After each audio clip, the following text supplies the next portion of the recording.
Welcome to section 5. How exciting! Now we will be learning how to set your relationship goals. So, why do you actually need relationship-related goals? Sylvia Plath answered this question very well. She said, perhaps when we find ourselves wanting everything, it's because we are very dangerously close to wanting nothing. You know what that means for you and me? It means if we don't set ourselves right, we will be going wherever the wind blows. If we don't know where we're going, we will end up someplace where we may very much dislike. If we don't define our own relationship goals, somebody else will define our goals for us. And that's when bad things start happening. So, you need to know what you want, what you don't want, what you will accept, what you won't tolerate, what good looks like, what bad looks like, so you can run before you enter the crazy town. Clarity and focus are the two most essential benefits that goal setting provides. So this lecture will discuss the clarity and focus that are possible when you have your goals in writing. Just to get you started on considering what you want in relationships, here are a few thoughts from random people. In great relationships, neither of you becomes possessive. The purpose of a relationship is to complement each other, grow together, and achieve your common goals as a couple. When a relationship is healthy, it feels nurturing, comfortable, and fun.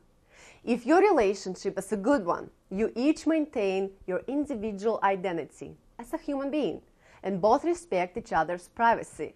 You both have boundaries, meaning that you each can say no when necessary without feeling guilty. Each of you can tell their partner when something feels not right or maybe hurtful.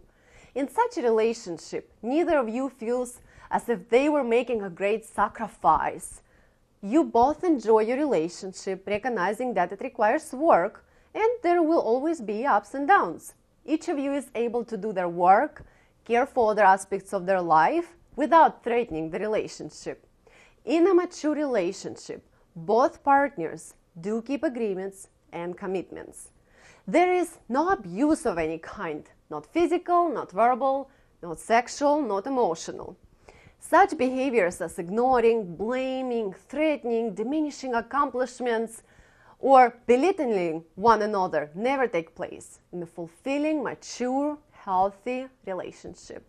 You are friends first and both enjoy each other's company. You feel relaxed around each other and don't really have to hide your flaws. You can just be.